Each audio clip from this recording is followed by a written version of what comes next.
avec ce dispositif qui, dans un même objet, assure la fonction de protection et la fonction de communication si importante dans notre société, on peut effectuer des visites guidées en suivant le petit film qui a été tourné sur le lieu de l'exposition, et on peut imaginer dans quelques temps avoir le guide qui accompagne les personnes, et donc d'avoir une visite guidée d'un groupe qui serait filmé par le guide qui retransmettrait automatiquement sur les téléphones portables ce que verraient les gens.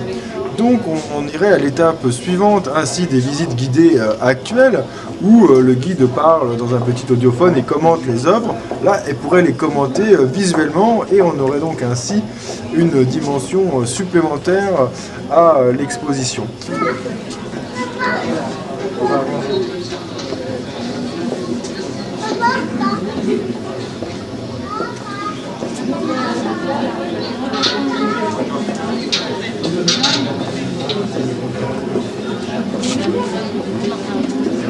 Avec ce dispositif, l'avantage c'est qu'il peut être aussi utilisé après ultérieurement pour effectuer des promenades de randonnée, ou alors aussi des promenades équestres ou en moto.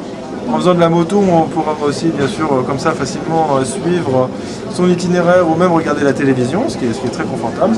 On peut aussi l'utiliser pour toutes sortes de déplacements ou d'activités. On pourra imaginer que les ouvriers sur leur chantier, après, puissent regarder quand même un petit peu la télévision pendant qu'ils travaillent, pour avoir un peu plus de loisirs, etc., et rendre leurs tâches plus agréables. Voilà. Donc, ce genre de dispositif permet de garder toute sa mobilité, aussi bien motrice que gestuelle, et donc il est particulièrement intéressant.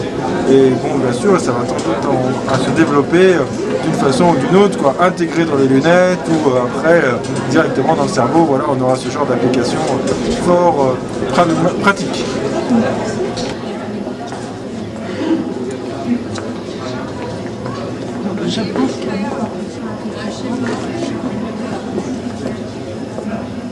Avec une autre façon aussi de regarder un film, puisque là on fait tous les mouvements de la caméra physiquement pour bien garder le rythme.